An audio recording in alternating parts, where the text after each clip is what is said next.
Okay. So I've been thinking about starting a YouTube channel for quite a while now, but I've always been quite scared to do it. I didn't know if what I had to say or show would be noticed, but there's always been some kind of block to do that.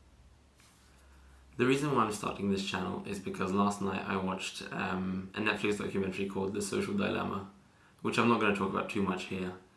And frankly, I've gotten scared, so I figured stop being passive and stop kind of worrying about whether what I had to say would be interpreted well or not, and just put something out there and see where it goes, because you have to always start somewhere. Now also, I just got a new camera, so I thought it'd be fun to test it out. The documentary features a couple of interviews with creators from big social media sites like Facebook or Instagram or Twitter, who are kind of admitting to the wrong that they did, because of the fact that, in their opinion and in the opinion of a lot of other people, social media now has a huge sway and control of our lives, to the point that we see political polarization, demonstration, violence happening today, probably, as we speak. That's one of the main reasons why I wanted to put an end to kind of my passivity and just put something out there. Hopefully it helps. A good way to deal with such problems or such fears is maybe to write it down or to speak about it to someone. And this is one of the methods I've chosen to go for right now, just to speak about them. I suspect there might be others who share the same worries as me, and hopefully they can find comfort in what I have to say and in the knowledge that they're not alone. I think these things are quite stressful and frightening. But I think the main problem is that we aren't critical enough. What I mean by being critical is to have a critical mindset, not to take things as they are given to us, to inquire and to question. And I don't think we've been doing that enough because of the impact of social media and of how connected we are. We've become very prone to be influenced by things straight away and therefore easily manipulated. And that's a problem, because when a lot of people are connected and when a lot of people are easily manipulated, they can be controlled. I don't think that's an overreaction, because we've seen such control played out in past elections. Being critical in the sense of not accepting things blindly is hard, especially in a group where you want to be accepted. Being doubtful of things that you hear is hard. Now, why is doubt good? Apart from, of course, not being so easily susceptible to propaganda kind of control. Even, I know the word propaganda has a very bad taste to it, but I think it is what we are seeing. It's very gradual, but over time it does lead to, and it does change trends and kind of the way we think as a whole.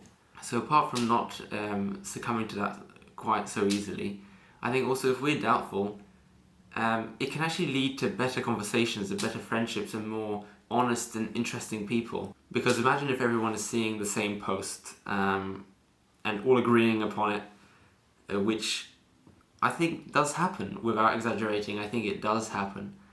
If everyone agrees to that, then you can't discuss it, you can't debate it, you can't produce any more knowledge or information regarding that post. But if there are different opinions and you debate them and discuss them, you find that you have better conversations, more meaningful friendships that are based on honesty and respect. And that's certainly a very big plus for me, and I think it is a big plus for the majority of people, because we like other people, we like to talk to them, so it's nice to have something to talk about and not just agree all on the same thing, because that's so boring. I think also largely doubt allows us to feel more confident and not be so worried about what others think about us, because we know that we are entitled to our own view, and we know that we can disagree with others and we can also agree with others. It's not wrong to say no to things, and it's not wrong to be proud of unorthodox things that we do.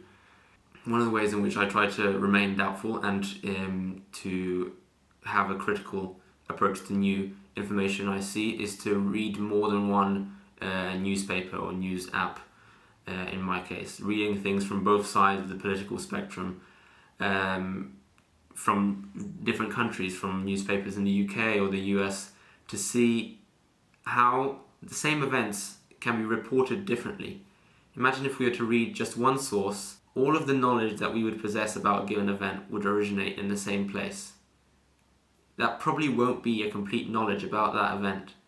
If we diversify where we obtain information from, we can have a better understanding of A, how it's presented, and B, how it can be manipulated and changed ever so slightly to give a different impression of that event. We don't really find objectivity anymore, which is a shame. So that's one of the ways I try to not take things in so blindly. I want to finish just with two interesting quotes. One is from Viktor Frankl, and he's a psychiatrist who survived a concentration camp in World War II, and who then wrote a book about that experience called Man's Search for Meaning. I highly recommend it. And the quote goes something like this: "Between stimulus and response, there is a space. In that space lies our power to choose our response. And in our response lies our growth and our freedom."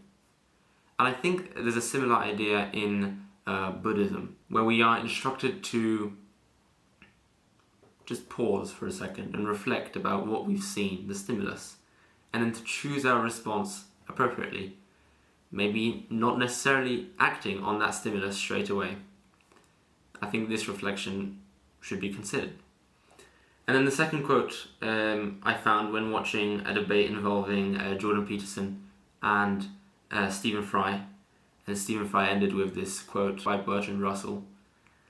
And it says that one of the painful things about our time is that those who feel certainty are stupid, and those with any imagination and understanding are filled with doubt and indecision. Doubt shouldn't freeze us and impede us from action. It should just slow us down ever so slightly, that we aren't prone to the gradual and invisible kind of manipulation that we are seeing. Of course, the irony is not lost on me that I'm here talking about doubt and instructing maybe about doubt as well. So certainly do please doubt what I'm saying and experiment for yourself. I like to always come back to some kind of moral compass or something deep inside that I think we all have. We usually know and we can sense when things feel right or wrong, and sometimes we don't act upon this sense. But maybe we should a little bit more and slowly start to save ourselves and then in turn our larger group and our societies. That's all from me for now. I hope you enjoyed it.